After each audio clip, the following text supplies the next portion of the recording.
Good evening, everyone. Hope you're having a blessed and prosperous day. Sitting here in the Bay Area traffic, and on my way again, as y'all know, back to the hospital to pick up some more things for the twins. I want to thank everyone for your prayers and continued prayers, and also continue to pray for baby Zuri too. It's our granddaughter. Oh, I said R because I'm not traveling alone. Ha ha. Got Wifee in the car today. Yes indeed. This a treat indeed. Let's give a proper introduction. She don't want to be telling all of her business, but I'm gonna blow her up a little bit. She's got that good number today, so definitely going forward in her counseling. Shout out to Holy Names University. Peace. But yeah, so we riding, y'all, and as you know, even at the height of our business, we still got to keep it moving and do what we got to do, but we can still keep our minds on the Lord. And so we've been doing these daily meditations, and me and Wifee have been talking about it since the Kathleen. But the question was, baby. We've been having our own coffee and conversation. The meditation was in John, where Jesus is talking with Thomas, and Thomas says, unless I put my finger in this place, I ain't gonna believe. And so Jesus proceeds to say, blessed are those who have not seen and yet believe. And the question was, what do we do when we can't see? How do we believe when we can't see? And so yeah, baby, I just want to just open it up right there. I don't know if you want to jump in. I can take it. I can start, baby. But okay, I'll start. What does it mean to me to believe when I can't see, or what do I do? I think the first thing that comes to mind is speaking the word. Usually when I think of times when I can't see, it's mostly during times of emergency, to be honest. To be like, I don't know how this is gonna turn out, like a medical emergency, or like we're driving right now. All the things that happen on the highways. I've seen too many things on the highways. And so I've seen cars flip over in front of me, and I'm wondering if the person in the car gonna make it. I've seen cars flip over, and I'm helping the brother get his backpack. He gonna go back to the car to get his backpack, and the car was on fire. So during those times, I'm definitely praying in the spirit. I don't know what else to do. I feel like I have to help. And I mean, there's been things that's happened in our family, in medical emergencies, all kind of things like that. So usually I'm speaking the word. Actually, in the last in the operating room, baby, you can testify to this. We was speaking the word, because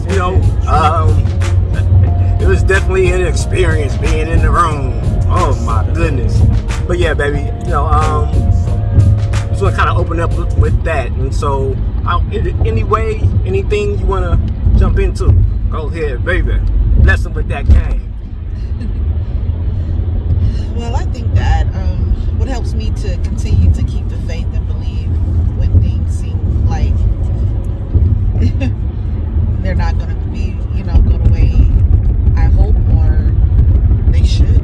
I mean, the way I would like them to be. It's just remember how blessed I am in the first place.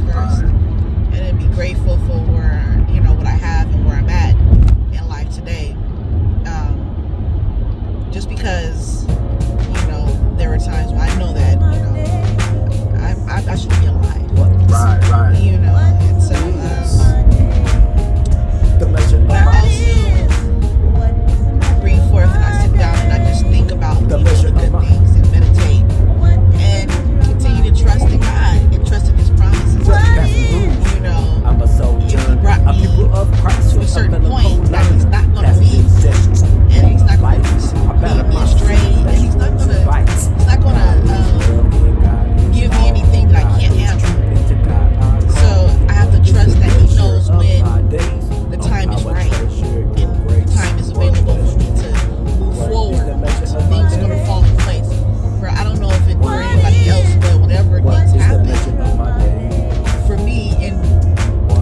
focus, my writing, everything. That, you know, I am grateful that God has given me a skill even before I even got into my undergrad program at Cal Berkeley. You know, but just to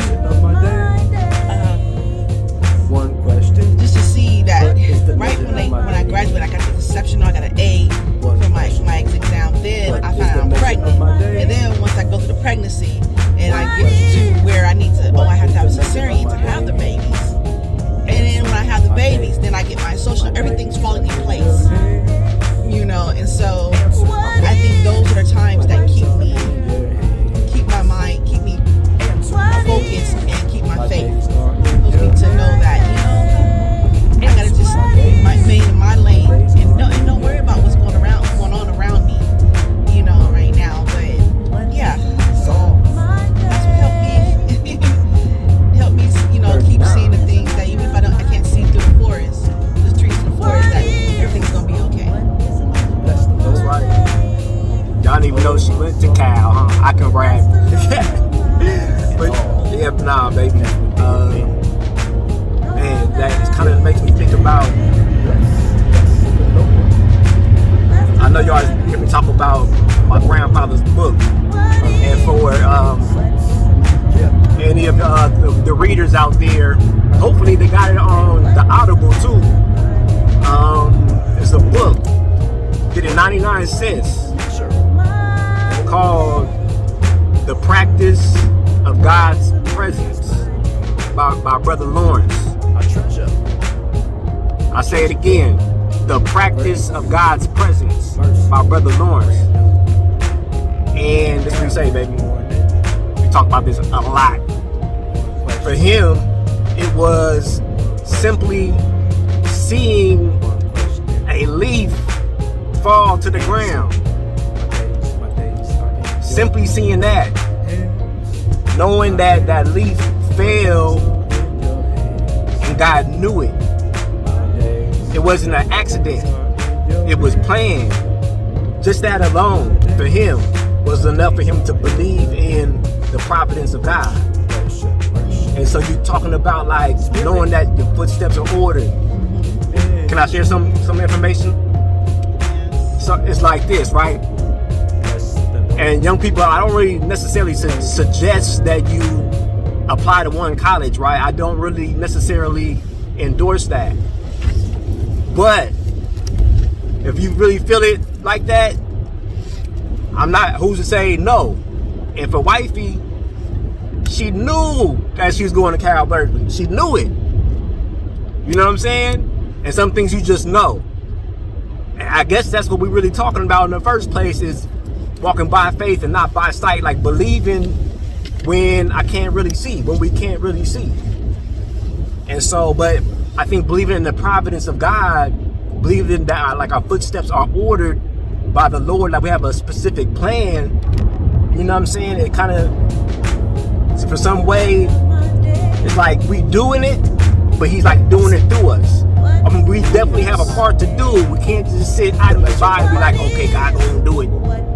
Nah, I mean, we gotta go to class, gotta sign up for the class first, gotta set the time aside, etc., etc., etc. That's for the young folks. So, but for the practice of God's presence, you know, for him, he's like, because at a monastery, you have to pray so many times a day. You have to. Plus, he was the monastery's dishwasher. No, not I was a dishwasher. He was the cook. You know what I'm saying? But the same principle applies because I work in restaurants. So for him, he enjoyed being in the kitchen, cooking for the brethren at the monastery. He was so intimate with God. His conversations with God, his meditations with God, he felt were more intense during his height of business than in sitting back and, I have to pray now. You know what I'm saying? So it's really an attitude. And I'm pretty sure, baby, you can relate to this. The whole time you going and doing your thing through your programs, both Cal and holding names, you had to keep your mind on him somehow, some way during that whole time. One question, face to face, no more Yeah, debate. One question. I had to learn, even how to just meditate, on the things of God.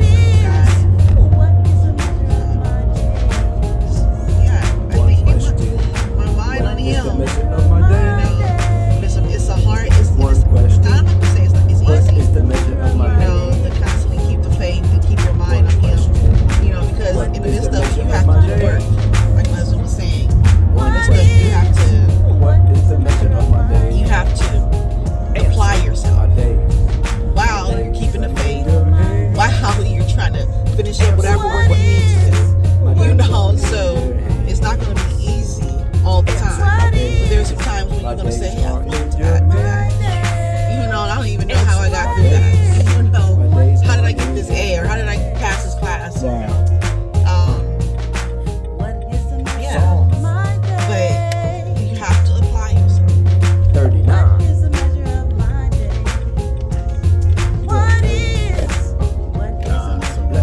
Apply yourself. Walking by faith, not by sight. Talking about Thomas having to put my finger in there. I'm not gonna believe, but you can never become the disciple he was meant to be by holding on. He was analytical. I feel him. I'm the same way. It has to go. If A don't equal 2, if the equation don't match up, it's like, I ain't feeling that. And Jesus saying that, I don't care if somebody else told me. I want to see it myself sometimes, right? We can all kind of relate to that. But the level of doubt I can really relate to with Thomas, because when we going through it, man, I ain't gonna lie to y'all. Sometimes it almost feels like I lose faith, if that make any type of sense. It's almost like I have to pray to have faith, if that make any sense. Baby, you understand what I'm saying? Spirit. When we talk about faith, in the midst of it, you do feel the anxiety when things seem like it's hopeless, And a lot of times you feel it in your body, because anxiety is even though people don't understand, you feel that stress inside of your body as well as it's mental, but it actually manifests through your physical. And so you do feel like, I'm not going to make it. It's not going to, and those are the things that become challenging, because we are human, even though we are in the image of God and spirit at the same time. So we have to train ourselves to walk in our higher self to combat those physical feelings. Right. And this is part 1. Just part 1. We're going to come back. We at the height of our business. We going to the hospital. We'll be right back, because, baby, remember this. We're going to come back. The book on the shelf. The body keeps the score. Say it. The body keeps Okay, we're going to come back and we'll talk about that when we come back. This is part 1. Peace, everybody.